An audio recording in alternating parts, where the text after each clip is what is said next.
Në zgjedhjet e 11 majit, Partia Demokratike dhe aleatët e saj, së bashku me pjesëmarrjen nga diaspora, kanë arritur në mbi 530.000 vota. Nëse kësaj shifre i shtohen edhe votat e partive të tjera opozitare, kemi përpara një masë të konsiderueshme që përfaqëson Shqipërinë që nuk e do më Edi Ramën. Një shumicë e heshtur që e di se nuk fiton dot, por që ka vendosur të mos dorëzohet. Kjo nuk është një masë tifozësh të verbër, por njerëz që edhe pse të zhgënjyer, vazhdojnë të kërkojnë një alternativë. E ndërkohë që Sali Berisha fiton mandate mbi pazare dhe lista të mbyllura, të njëjtët votues i dërguan një mesazh të qartë përmes votës preferenciale, më shumë vota për Jorida Tabakun dhe Ilir Ali Mehmetin, dy figura që përfaqësojnë normalitetin politik dhe jo ekstremizmin e polarizuar. Kjo është një votë sfiduese brenda listës për t'i treguar Berishës dhe klanit të tij se PD-ja nuk është më pron personale. Militantët dhe aktivistët e saj janë të lodhur jo vetëm nga humbjet, por nga hijet e së shkuarës. Ata nuk duan më të jenë pjesë e një lufte mes dy liderëve të përjetshëm që kanë bërë pazare me njëri tjetrin për drejtësinë, për zgjedhjet,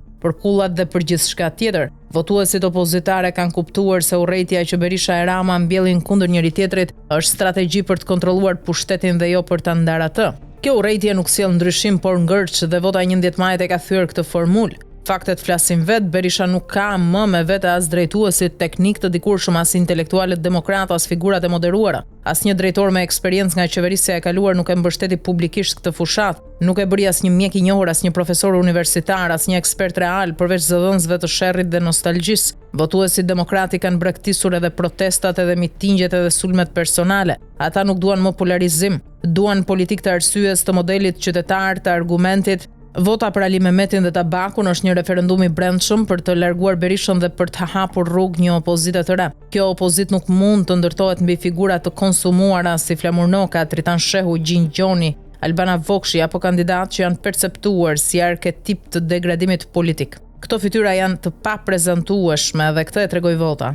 E ardhmja e opozitës kërkon diçka krejt tjetër, një leadership të ri, një model të ri, një pakt social të ri, një hapje reale për figura të reja me kredibilitet dhe profesionalizëm, jo djem të baballarëve, jo trashëgimtar politik, jo pronar të kauzës opozitare. Dhe më e rëndësishmja, kjo opozitë e re duhet të lindë me një sinjal të qartë për votuesit gri dhe për perëndimin. Një divorc i pakthyeshëm me Sali Berishën si në formë ashtu edhe në përmbajtje. Kjo është kërkesa e heshtur e qendra mira votuesve që nuk duan më të zgjohen çdo mëngjes me zhurmën e një lufte që nuk sjell fitore. Është koha për një opozitë që ndërton, jo që djeg, që bind, jo që ulëret, që fiton me model, jo me mit.